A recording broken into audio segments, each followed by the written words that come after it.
kusoo dhowaada Maine Public News Connect, wararkii toddobaadlaha oo idinka imanaya idaacadda dadweynaha Maine oo ku baxaya afafka Isbaanishka, Faransiiska, Bortugiiska, Soomaaliga iyo af Ingiriiska.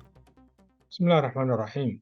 Tallaal cusub oo loogu talagalay cudurka covid, koox cunsuriyiin ama neonazi, sanduuq dhaqaale waxbarashada loogu talagalay iyo koox kubadda cagta oo xirfadlayaal ah oo cusub iyaguna.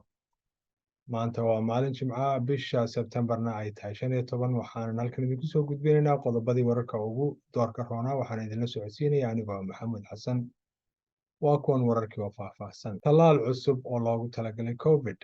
Tallaal loogu talagalay cudurka covid oo cusub ayaa gobolka Maine laga heli karaa toddobaadkan gudihiisa.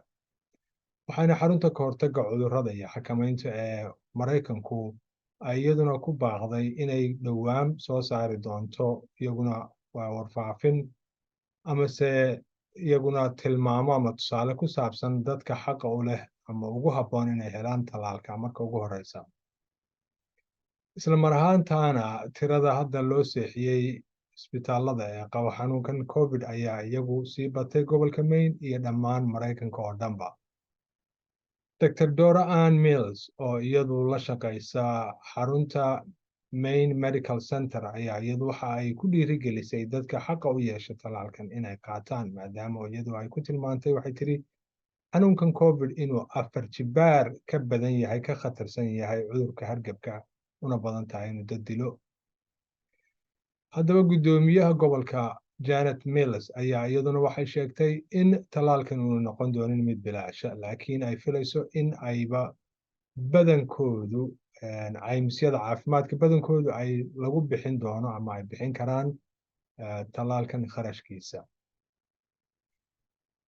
waxaa iyadana la filayaa inay websaytyada dowladda federaalkii ay iyaguna dhowaan ay daabacaan macluumaad ku saabsan meelaha laga heli karo tallaalkan covid-ka. guddoomiyaha gobolka Janet Mills ayaa toddobaadkan soo dhaafnay waxa ay sheegtay inay diyaar u tahay inay dib u eegto dastuurka gobolka Maine si looga hortago xarun tababar dadka cunsuriyiinta oo la sheegay in la doonayo in laga dhiso baadiyaha degmada Penobscot.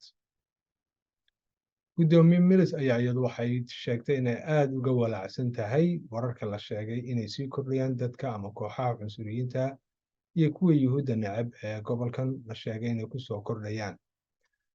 kooxaha neonaziga ama cunsuriyiinta ayaa iyagu waxay sameeyeen dhowr isu soo bax oo aad u yaryaraa, laakiin haddana aad u qaylo dheeraa, oo kii ugu dambeeyey dhowr toddobaad ka hor uu ka dhacay barxadda xarunta baarlamaanka ee gobolka.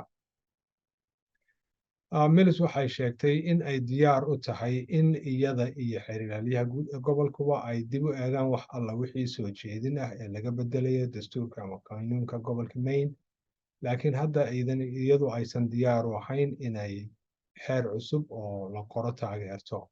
sanduuq deeq waxbarasho.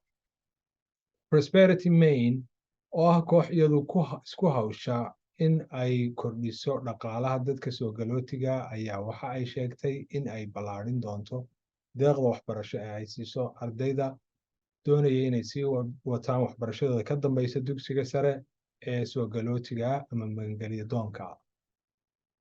kooxdu waxay sheegtay in lacag cusub oo lagu soo biiriyey oo 2.2 milyan ah oo lagu soo kordhiyey sanduuq horeyba u jiray ay suurtagelin doonto in ugu yaraan 15 arday sanad walba lagaga bixiyo inay wax ku bartaan xarumaha waxbarashada. lacagtan waxay sheegeen inay ku filan tahay guud ahaanba inay daboosho waxbarashada jaamacadaha loo yaqaano community college ee 2 sano ah oo dhammaystiran.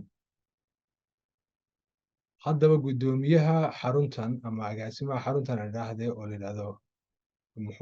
la yidhaahdo Claude Wange ayaa isagu wuxuu sheegay in magangelyo doonku ay la kulmaan caqabado fara badan marka ay doonayaan inay sii wataan waxbarashadooda ka dambeysa dugsiga sare, maadaama ayna sharciga waddanka haysan.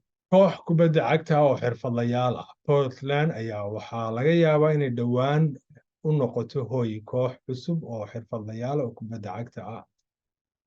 United Soccer League ayaa magaalada u magacaabay inay noqoto xarun cusub oo ay u noqoto koox kubadda cagta oo xirfadlayaal ah.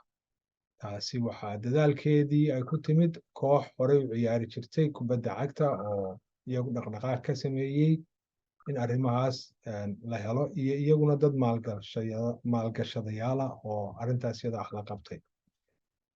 kooxdu haddaba waxa ay hadda filaysaa inay bilaabmaan oo la bilaabo sanadkan 2025 iyadoo la sugayo ogolaansho laga sugayo maamulka magaalada Portland inay u ogolaadaan in lagu ciyaaro xarunta Fitzpatrick Stadium ee garoonka ku yaala magaalada Portland oo isagu hoy u ah arday badan kooxo badan oo ardayda dugsiga sare ee Portland ka tirsan.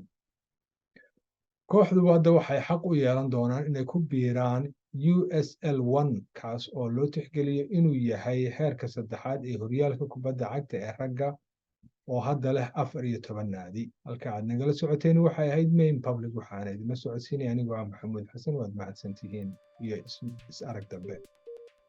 waxaan u mahadcelinaynaa saaxiibadayada bulshada ee naga caawiyey soo saarista barnaamijkan. Main Public News Connect waxaa suurageliyey shakhsiyaadka iyo hay-adaha taageera oo ka kala yimid dhammaan dhinacyada Maine iyo weliba Koo iyo Patricia Ewan, Seaport Credit Union, Hannaford Supermarkets, Maine Housing iyo IDEX. Main Public News Connect waxaa suurageliyey Patricia Ewan oo ku howlan soo dhoweynta bulshooyinka iyo dhaqamada kala duwan. Juntos. Ensemble. Wanajia. Junto. Seaport Credit Union. Together. suuqa Hannaford wuxuu u dabaaldegayaa shaqaalahooda iyo macaamiishooda oo ah dad kala duwan iyo dhammaan bulshooyinka. waxaa suuqa ka go'an inay abuuraan goob soo dhoweyn si wada jir ahna waa meel ka sii weyn suuq. si aad wax badan u ogaato booqo hannaford.com. inaad guri yeelataa waa fure. barnaamijka Main Housing ee dadka aan qoysaskoodu horey guryo u yeelan wuxuu siinayaa fursad ay ku noqdaan qofkii ugu horreeyay qoyskooda ee guri yeesha. waad iibsan kartaa guri. la soo xiriir mainhousing.org.